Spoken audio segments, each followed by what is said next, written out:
Selamat pagi dan salam sejahtera kepada Encik dan rakan-rakan sekalian. Nama saya Jaina dari kelas PS3T3-1.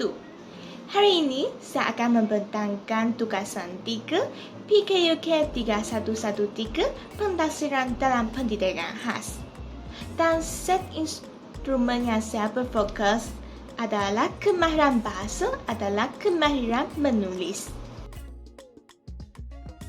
Baiklah, bagi mengenal pasti kekuatan dan kelemahan dalam kemahiran menulis dalam MPPK, saya telah memilih seorang murid yang bernama Cindy. Cindy berumur 11 tahun dan belajar tahun 5 di PPKI. Dan Cindy seorang murid yang bermasalah disleksia pada tahap yang sederhana. Dan dari yang saya jalankan seinstrumen ini adalah pada 2 April. Okey, baiklah. Dalam tugasan ini, saya telah menghasilkan 6 lembaran kerja.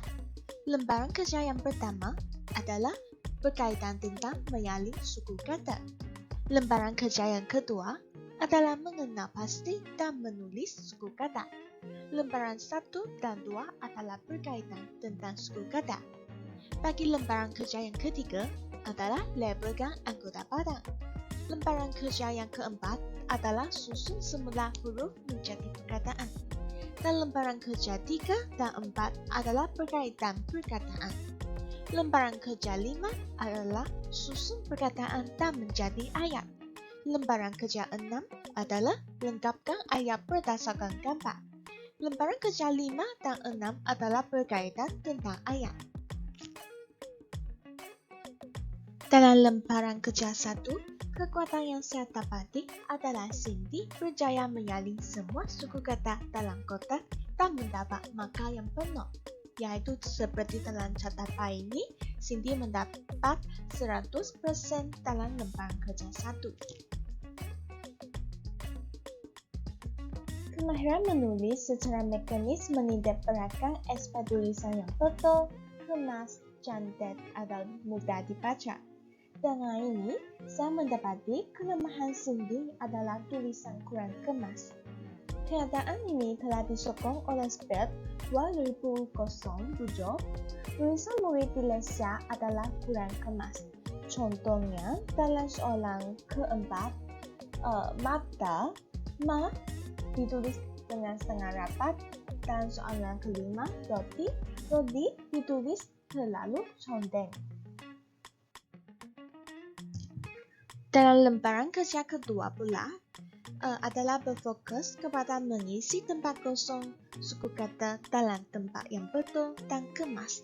Kekuatan yang saya dapati adalah Cindy dapat memilih suku kata yang betul berdasarkan gambar yang diberi. Dan Cindy juga dapat mengetahui nama perkataan berdasarkan gambar. Contohnya, apabila guru bertanya bola, Cindy dapat menunjukkan gambar bola. Jadi, melalui pemerhatian saya, Cindy telah mengetahui suku kata dan juga dapat membunyikan beberapa suku kata yang betul, seperti P-O-V, L-E-LA.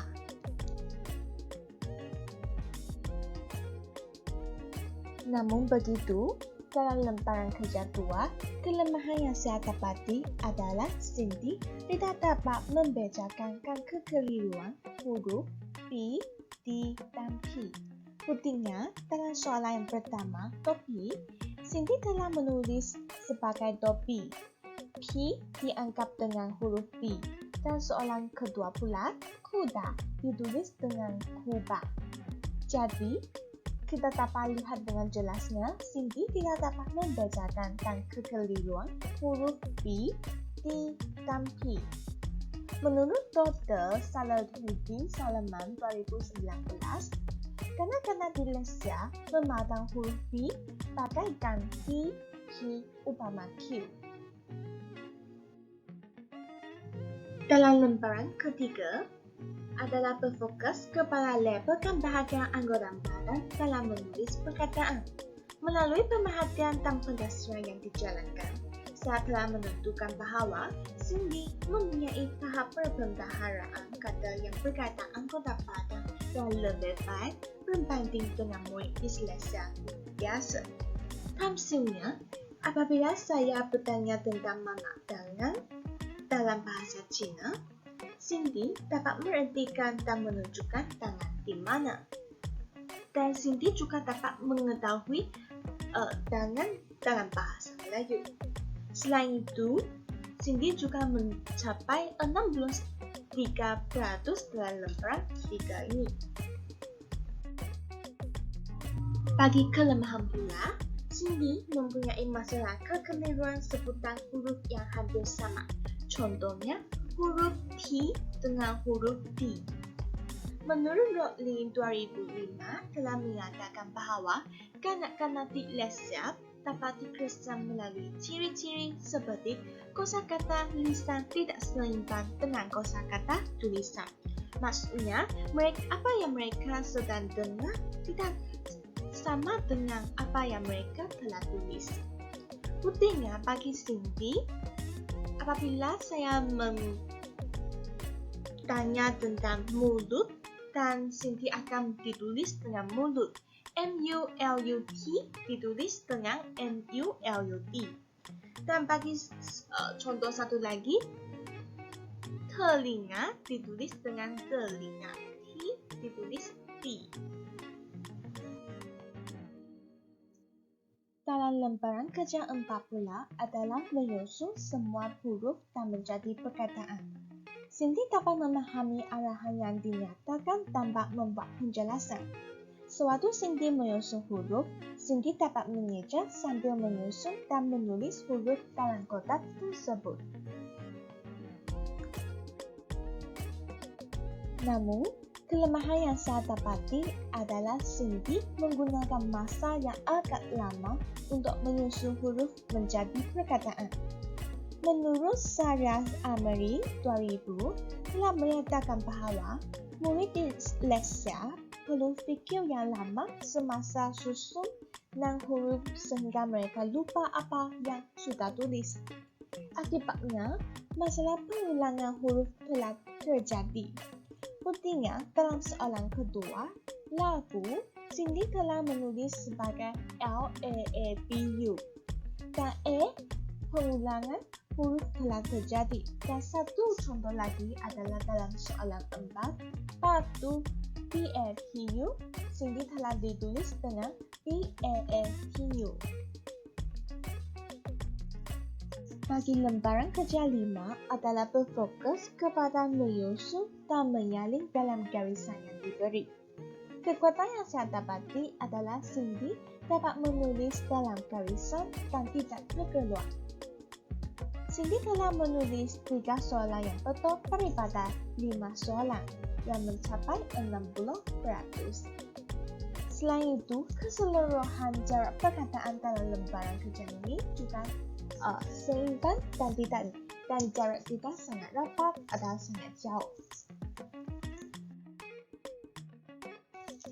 Sebaliknya, kelemahan yang saya dapati adalah Cindy telah mencampuradukan huruf besar dan huruf kecil yang hampir sama dengan menulis huruf kecil K, M, S untuk menyalin huruf besar K, M, S. Contohnya, kita lihat kepada Bapak suka makan roti. Suka S dan makan M. S dan M adalah huruf sebenarnya adalah huruf kecil, tetapi Cindy telah menulis huruf besar S dan M. Dan contoh seperti kakak. Sebenarnya kakak K yang belakang K itu adalah huruf kecil, tetapi Cindy juga menulis dengan huruf besar K. Menurut SPED 2007 telah menyatakan bahawa kanak disleksia tidak akan memulakan huruf besar di permulaan ayat dan sering mencampurkan huruf besar dan huruf kecil dalam ayat tersebut. Dengan ini, kelemahan yang saya dapati adalah mencampurkan huruf besar dan huruf kecil. Bagi lembaran kerja yang terakhir adalah lembaran kerja 6 adalah berfokus kepada lengkapkan ayat berdasarkan gambar. Kekuatan yang saya dapati adalah Cindy telah melengkapkan 2 ayat yang betul daripada 5 ayat. Cindy mempunyai pemahaman yang bagus berbanding dengan kanak disleksia lain. Hal ini kerana Cindy dapat memahami ayat dalam kertas dan mengetahui pelbagai maksud perkataan dalam lembaran kerja ini.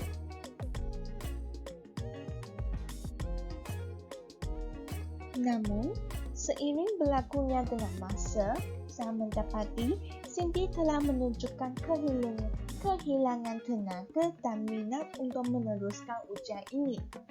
Jadi, tulisan Cindy menjadi semakin teruk dan semakin conteng.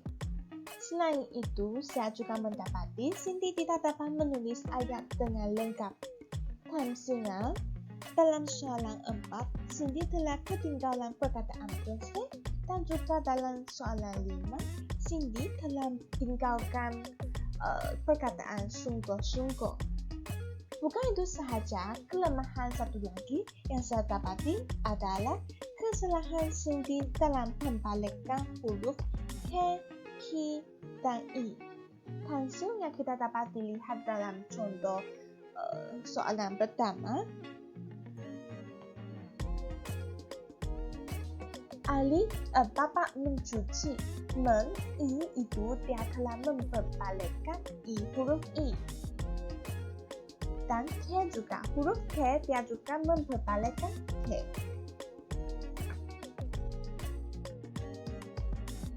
Okey, baiklah. Bagi kesimpulannya, melalui set instrumen yang dijalankan, saya telah mengenal pasti pelbagai kekuatan dan pelbagai kelemahan yang dikenal pasti oleh Cindy. Dan Cindy juga mencapai 70% dalam markah keseluruhan 6 set instrumen.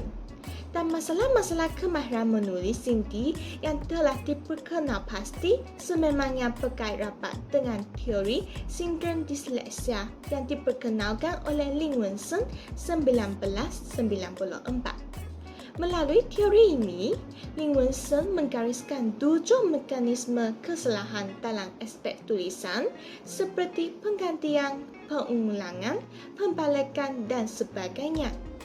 Jadi, bagi meningkatkan kemahiran menulis Cindy dari aspek huruf, aspek perkataan dan ayat, salah satu kaedah yang dapat diaplikasi iaitu kaedah WAKT. Juga sebagai kaedah multisensorik yang bertujuan untuk merangsang dera-dera murid disleksia dalam pembelajaran ini. Dengan ini, itulah sahaja hasil dapatan daripada set instrumen saya. Itu sahaja daripada saya. Kita jumpa lagi. Bye.